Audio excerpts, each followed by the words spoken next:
Mathimugam prime நேயர்களுக்கு வணக்கம். இன்னைக்கு நம்மளோட நிகழ்ச்சியில எதை பத்தி பேச போறோம் அப்படின்னா, டிவிகேவை பத்தி தான் பேச போறோம். எஸ், தமிழக வெற்றி கழகத்தை பத்தின ஒரு சூப்பரான இன்ட்ரெஸ்டிங்கான இன்ஃபர்மேஷன் வந்திருக்கு. அதை பத்தி தான் இன்னைக்கு நாம பார்க்க போறோம். வாங்க பார்க்கலாம்.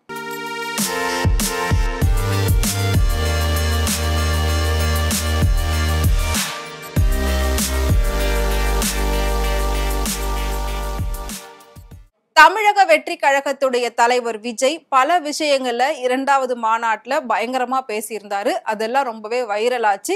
வைரல் ஆனதை தாண்டி எல்லாருமே அதுக்கு நிறைய எதிர்ப்புகளும் கண்டனங்களும் தெரிவிச்சுக்கிட்டு இருந்தாங்க. இதெல்லாம் ஒரு பக்கம் இருக்க, இதுக்கு முன்னாடி பாத்தீங்கன்னா விஜய் எந்த ஒரு விஷயத்துக்காகவும் வெளியில டைரக்டா மக்களை சந்திக்கவே இல்லை. எதுக்குமே அவர் மக்களை சந்திக்க மாட்டாரு. நேரடியா வீட்டிலே உட்கார்ந்துட்டு ஹோம்ஒர்க் பண்ணிட்டு இருக்காரு அப்படின்லாம் சொன்னாங்க. சோ அது மட்டும் இல்லாம நிறைய பேர் விமர்சனம் செஞ்சது என்ன அப்படின்னா, அரசியல்னா சாதாரண விஷயம் இல்ல தம்பி, இது ஒரு பெரிய கடல் மாதிரி, இதுல குதிச்சவங்க மீண்டு வந்தோம் இருக்காங்க, அதே மாதிரி இருக்கிற இடமே தெரியாம ஆழத்துல போயிட்டு இறந்து போனவங்களும் இருக்காங்க அப்படின்ற மாதிரி பல பேர் பல விதமா விஜய விமர்சனம் பண்ணியிருந்தாங்க. இது எதையுமே காதுல வாங்கிக்காத விஜய் என்ன பண்ணாரு அப்படின்னா, தன்னுடைய அரசியல் பாதையை நோக்கி அதுல பயணம் செய்ய ஆரம்பிச்சாரு. கிட்டத்தட்ட 2 வருடம் ரொம்ப வெற்றிகரமா அதுல செயல்பட்டிருக்காரு. நிறைய விஷயங்கள் அவருக்கு என்ன சரின்னு தோணுதோ அதை செஞ்சுக்கிட்டே போய்கிட்டு இருக்காரு. இதெல்லாம் ஒரு பக்கம் இருக்க, இன்னும் நிறைய பேர் என்ன சொல்லியிருந்தாங்க அப்படின்னா, நேரடியா மக்களை களத்துல சந்திக்கணும், ஒரு நல்ல அரசியல்வாதிக்கு ஒரு நல்ல தலைவருக்கு இதுதான் அழகு. இதை விட்டுட்டு விஜய் மக்களை சந்திக்காம அரசியல்வாதின்னு சொல்லி வீட்டுக்குள்ளவே இருந்தா எந்த விதத்துல நியாயம் அப்படின்னு கேட்டிருந்தாங்க. இதுக்கெல்லாம் பதிலடி கொடுக்கிற மாதிரி விஜய் இப்ப என்ன சொல்லியிருக்காரு அப்படின்னா, வெளியே வாங்கன்னு என்ன சொன்னீங்கல்ல, இப்ப நான் வெளியில வரேன், வெளியில வந்தா நீங்க தாங்குவீங்களா அப்படின்ற மாதிரி விஜய் பேசியிருக்காரு. சோ என்ன அப்படின்னா, இப்போ கிட்டத்தட்ட பாத்தீங்கன்னா 2026 சட்டமன்ற தேர்தல் நெருங்கிக்கிட்டே இருக்கு. அதுக்கான வேலைப்பாடுகள்ல தான் ஒவ்வொரு கட்சியினரும் செயல்பட்டு இருக்காங்க. சோ எடப்பாடி ஏற்கனவே தன்னோட சுற்றுப்பயணத்தை ஆரம்பிச்சு முடிக்க போறாரு. அது மட்டும் இல்லாம தேமுதிக பொதுச் செயலாளர் பிரேமலதா விஜயகாந்தும் அவங்களும் பாத்தீங்கன்னா ஒரு சைடு சுற்றுப்பயணம் போய்கிட்டு இருக்காங்க. ஒவ்வொருத்தரும் ஒவ்வொரு விதமான தலைப்புகளை வச்சு சுற்றுப்பயணம் மேற்கொண்டுட்டு இருக்காங்க. இதுக்கு நடுவுல விஜய் 2வது மாநாடே பெரிய அளவுல பேசுற அளவுக்கு எல்லாமே பண்ணியிருந்தாரு. அவர் பேசின விஷயமும் பெரிய பேசு பொருளாச்சு. சோ அடுத்து விஜயோடைய சுற்றுப்பயணம் எப்ப ஆரம்பிக்க போகுது அப்படின்னு சொல்லி எல்லாருக்குமே ஒரு பெரிய எதிர்பார்ப்பு இருந்தது. அதுக்கெல்லாம் விடை கிடைக்கிற மாதிரி தான் இந்த நியூஸ் இருக்கு. என்ன அப்படின்னு பாத்தீங்கன்னா, வரப்போற 13ஆம் தேதி விஜய் தன்னோட சுற்றுப்பயணத்தை ஆரம்பிக்கிறாரு. இதுக்குதான் அவர் சொல்லியிருந்தாரு, வெளியே வாங்கன்னு சொன்னீங்களே, இப்ப நான் வெளியில வரேன், மக்களை நேருக்கு நேரா சந்திக்க போறேன், அதை உங்களால தாங்க முடியுமா அப்படின்ற மாதிரி கேட்டிருக்காரு. சோ அது மட்டும் இல்லாம அவர் ஸ்டார்ட் பண்ணக்கூடிய இடமே பாத்தீங்கன்னா ஒரு பயங்கரமான ஒரு பிளேஸ் அப்படின்னு சொல்லலாம். ஏற்கனவே மாநாட மதுரையில பிளான் பண்ணாரு. அதுக்கு பின்னாடி பல காரணங்கள் சொல்லியிருந்தோம். சோ நாமளும் அதுல வீடியோவா போட்டிருந்தோம். நீங்க பாத்தீங்க அப்படின்னா கண்டிப்பா தெரிஞ்சிருக்கும். விஜய் தன்னோட அரசியல் பாதையில எடுத்து வைக்கக்கூடிய ஒவ்வொரு அடியும் பாத்தீங்கன்னா அதுக்கு பின்னாடி பல காரணங்கள் இருக்கு அப்படின்னே சொல்லலாம். அந்த வகையில இப்போ அவரு வரப்போற 13ஆம் தேதி திருச்சியில இருந்து தான் அந்த சுற்றுப்பயணத்தை மேற்கொள்ள போறாரு. மக்களை நேருக்கு நேரா போயிட்டு சந்திக்க போறாரு. ஒவ்வொரு ஏரியாக்களையும் மக்களை ஒன்று கூடி திரட்டி அவங்களுக்கான என்னென்ன கோரிக்கைகள் இருக்கு, அவங்களுக்கு என்ன தேவைகள் இருக்கு, இப்ப நடந்துகிட்டு இருக்க ஆட்சியில என்னென்ன குறைகள் இருக்கு அப்படிங்கிற எல்லா விஷயத்தையும் ஈச் அண்ட் எவ்ரிதிங் சோ எல்லாத்தையும் அவர் நோட் பண்ணிட்டு அது மூலமா ஒவ்வொரு விஷயத்துக்கும் ஆக்ஷன் எடுக்க போறேன் அப்படின்னு சொல்லியிருக்காரு.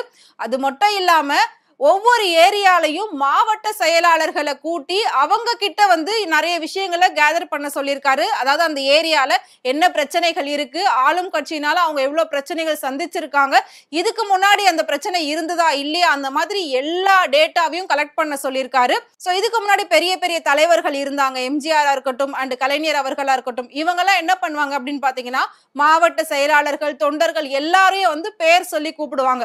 அதே மாதிரி விஜயும் தன்னோட மாவட்ட செயலாளர்களை பேர் சொல்லி கூப்பிடுவாரு அப்படின்னு சொல்லி எல்லாரும் எதிர்பார்த்துக்கிட்டு இருக்காங்க. ஏன்னா அதுக்கான ஒரு லிஸ்டை இப்ப ரெடி ஆகிட்டு இருக்கு அப்படின்னு சொல்லியிருக்காங்க. கிட்டத்தட்ட திருச்சியில அவர் எதுக்காக ஸ்டார்ட் பண்றாரு அப்படின்னா, டெல்டா பகுதியுடைய மையம் தான் திருச்சி. சோ அந்த டெல்டா பகுதிகள் திமுகவோட கோட்டை அப்படின்னே சொல்லலாம். சோ முதல் விஜயோடைய சுற்றுப்பயணம் அந்த திமுக கோட்டையில ஆரம்பிக்கிறது. இது திமுக காரங்களுக்கே ஒரு பெரிய கலக்கத்தையும் ஏற்படுத்தியிருக்கு அப்படின்னே சொல்லலாம். சோ அவங்கள ஒரு ஆட்டி எதிர்பார்க்கிற மாதிரியான ஒரு விஷயம் தான் இப்ப விஜய் வந்து முன்னெடுத்திருக்காரு அப்படின்னு எல்லாருமே வந்து சொல்லிட்டு இருக்காங்க. கிட்டத்தட்ட பாத்தீங்கன்னா பொதுவா நம்ம எல்லாருக்குமே தெரியும், தேர்தல் அப்படின்னாலே திராவிட கட்சிகளுக்குள்ளதான் இருக்கும். ஒண்ணு திமுக இருக்கும், இல்லாட்டி அதிமுக இருக்கும். ஆனா இப்ப விஜய் என்ன சொல்றாரு அப்படின்னா, போட்டி நம்ம 2 பேருக்கு தான். அதாவது திமுகக்கும் தமிழக வெற்றி கழகத்துக்கும் தான் போட்டி. அதிமுகலாம் இருக்கிற இடமே தெரியாம போய்க்கிட்டு இருக்காங்க. இன்னும் முழுசா போயிடுவாங்க அப்படின்னு விஜய் சொல்லியிருக்காரு. அவர் சொன்னதுக்கு ஏத்த மாதிரி தான் அதிமுகல இப்போ பல விஷயங்கள் நடந்துகிட்டு இருக்கு. அதிமுக பாத்தீங்கன்னா கிட்டத்தட்ட பயங்கரமா பிளவுபட்டுகிட்டு இருக்கு. சோ அதுல சிதறக்கூடிய வாக்குகள் எல்லாமே விஜய்க்கு சாதகமா போறதுக்கான வாய்ப்புகள் இருக்கு அப்படின்னு சொல்றாங்க. சோ அதனாலே பாத்தீங்கன்னா திமுகக்கும் தமிழக வெற்றி கழகத்துக்கும் தான் வந்து போட்டி இருக்கும், கடுமையான ஒரு போட்டி இருக்கும் அப்படின்னு சொல்லப்படுது. சோ மக்களை சந்திக்க விஜய் புறப்பட்டுட்டாரு அப்படின்னே சொல்லலாம். சோ எல்லா விஷயமும் சுற்றுப்பயணத்துக்காக தயாராகிக்கிட்டு இருக்கு. மக்களை நேரடியா நின்னு நேருக்கு நேர சந்திக்க போறாரு விஜய் முதல் முறையா அப்படின்னு சொல்லலாம்.